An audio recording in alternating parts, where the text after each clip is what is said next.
อัพอัพอัพอัพ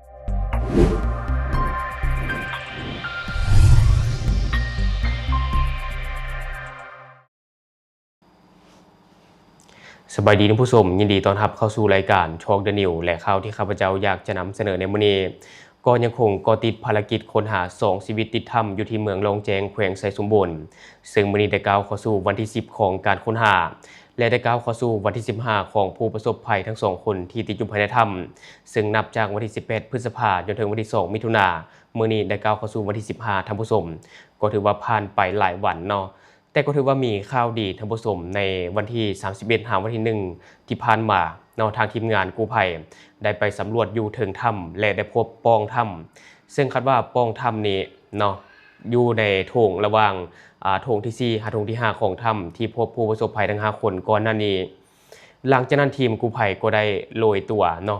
วไปสำรวจลึกไปประมาณ70เมตรท่านผู้ชมเนาะหลังจากนั้นก็ได้มีการ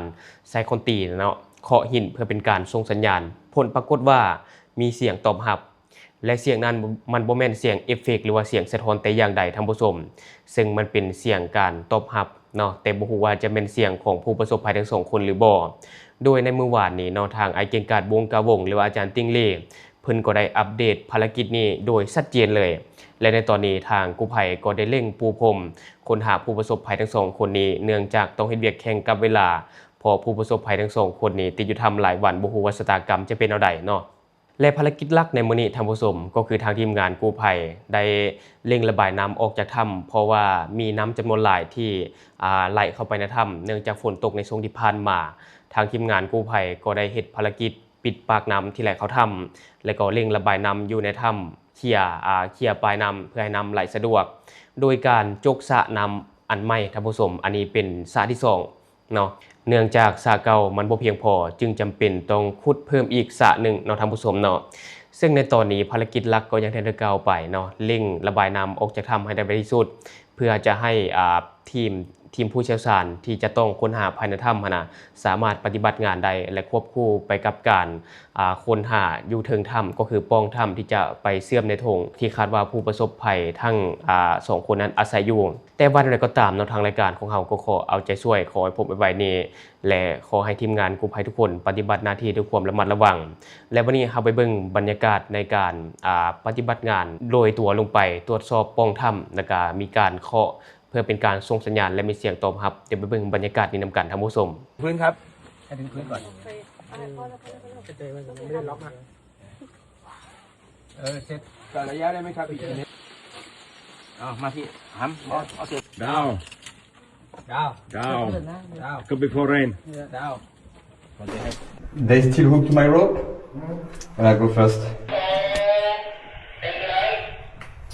นาทีจะถอนตัวครับ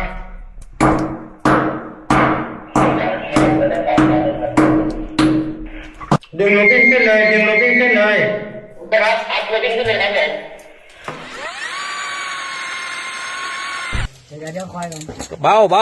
าชะลอเบายืดอันนี้ก่อนนี่เดี๋ยวต่อเอาลงเลยก่อนโอเคเบี่ยงโต้ของออกเดี๋ยวมันเกาะเอาไปสายไปครับโอเคไปเก็บถึง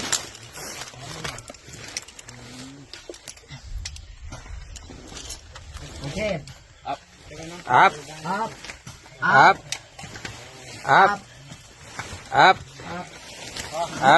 ดีเซตอัพโอเคขึ้นได้ครับโอเคดึงเข้ามาลดโอเคปีนพอติดแขนเบาจับมือน้องนะได้อยู่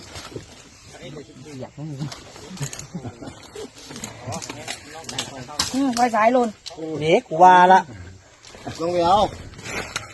เดี๋ยวเอานี่เอาก่อนมันเกาะ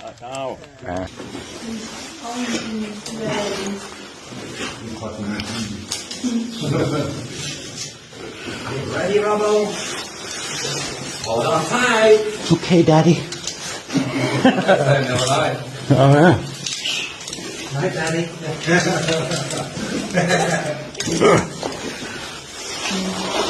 Move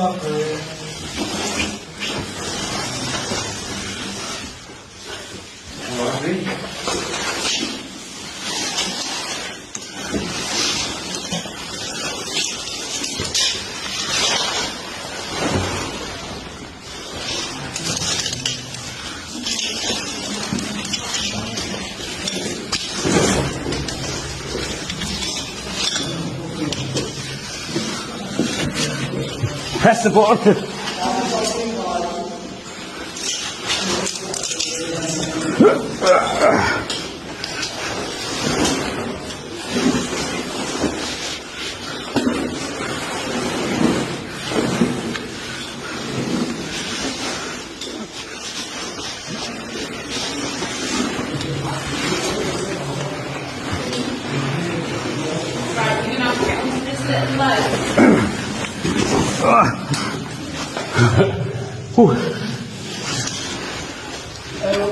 Ja.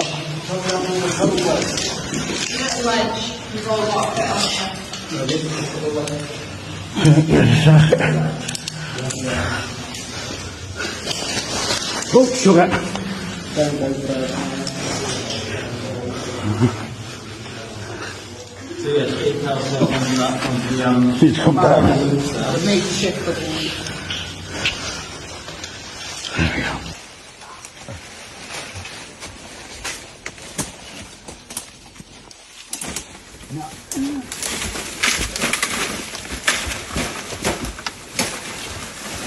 ตำแหน่งตรงเนี้ยใกล้เคียงโถง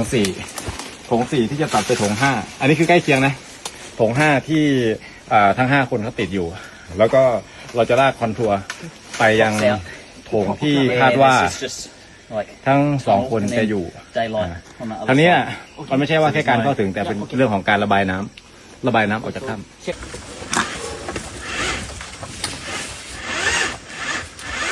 โอเคดึงเลย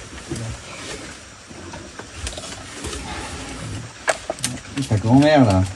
ไปนาจาติดโคอยู่ Wait. อุ้ย Wait. Yeah. Mike. จ้ะ